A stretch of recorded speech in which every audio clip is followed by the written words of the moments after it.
ಇವತ್ತು ಭಾನುವಾರ ಬಿಲ್ಡಿಂಗ್ ಕಡೆ ಬಂದ್ವಿ. ಏನು ಕೆಲಸ ಎಲ್ಲ ನಡೀತಾ ಇದೆ ಅಂತ ನೋಡ್ಕೊಂಡು ಬಂದಿದ್ದಾಯಿತು. ಮನೆ ಬರ್ತಿದ್ದಂಗೆ ಇನ್ವಿಟೇಷನ್ ಕಾರ್ಡ್ ಕೂಡ ಬಂದಿತ್ತು. ಇವಾಗ ನಾನಿಲ್ಲಿ ಇನ್ವಿಟೇಷನ್ ಕಾರ್ಡನ್ನ ಓಪನ್ ಮಾಡಿ ನೋಡ್ತಾ ಇದ್ದೀನಿ ಹೇಗಿದೆ ಅಂತೇಳ್ಬಿಟ್ಟು. 500 ಕಾರ್ಡನ್ನ ಮಾಡಿಸಿದ್ದೀವಿ. ನಾನೀಗ ನಿಮ್ಮ ಮುಂದೆನೇ ಓಪನ್ ಮಾಡ್ತಾ ಇದ್ದೀನಿ. ಹಾಗೆಯೇ ಇನ್ವಿಟೇಷನ್ ಕಾರ್ಡನ್ನ ಓಪನ್ ಮಾಡಾದ ನಂತರ ದೇವ್ರ ಮುಂದೆ ಇಟ್ಬಿಟ್ಟು ಅದನ್ನ ಪೂಜೆ ಮಾಡೋಣ ಅಂತ ತೊಗೊಂಡು ಬಂದೆ. ಹಸ್ಬೆಂಡ್ಗೆ ಆಗಲೇ ಪೂಜೆ ಮಾಡಾಗಿತ್ತು. ದೇವ್ರ ಪೂಜೆ ಎಲ್ಲ ಮಾಡಿ ಮುಗಿಸಿದ್ರು ಅವರು.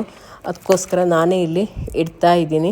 ಅರಿಶಿನ ಕುಂಕುಮ ಹಾಕಿಬಿಟ್ಟು ಹೂವು ಹಾಕಿ ಅಕ್ಷತೆಲ್ಲ ಹಾಕಿಬಿಟ್ಟು ಪೂಜೆ ಮಾಡ್ತಾ ಇದ್ದೀನಿ. ಪೂಜೆ ಎಲ್ಲ ನಿರ್ವಿಘ್ನವಾಗಿ ಸಾಗಲಿ ಗೃಹ ಪ್ರವೇಶದ್ದು ಅಂತ ಹೇಳಿಬಿಟ್ಟು. ಹಾಗೆಯೇ ಇವತ್ತು ಸಂಡೇ ಆಗಿರೋದ್ರಿಂದ ಇವತ್ತೇ ಇನ್ವಿಟೇಷನ್ ಕಾರ್ಡ್ ಕೂಡ ಕೊಡೋದಕ್ಕೆ ಹೋಗೋಣ ಅಂತ ಅಂದ್ಕೊಂಡಿದ್ವಿ. ಮೊದಲನೇ ಕಾರ್ಡನ್ನು ದೇವ್ರ ಮುಂದೆ ಇಟ್ಬಿಟ್ಟು ಪೂಜೆ ಮಾಡಿ ಆನಂತರ ದೇವಸ್ಥಾನಕ್ಕೆ ಹೋಗಿ ಇಟ್ಬಿಟ್ಟು ನಂತರ ಕರೆಯೋದಕ್ಕೆ ಹೊರಡೋಣ ಅಂತ ಅಂದ್ಕೊಂಡಿದ್ದೀವಿ. ಎಲ್ಲಿಗೆ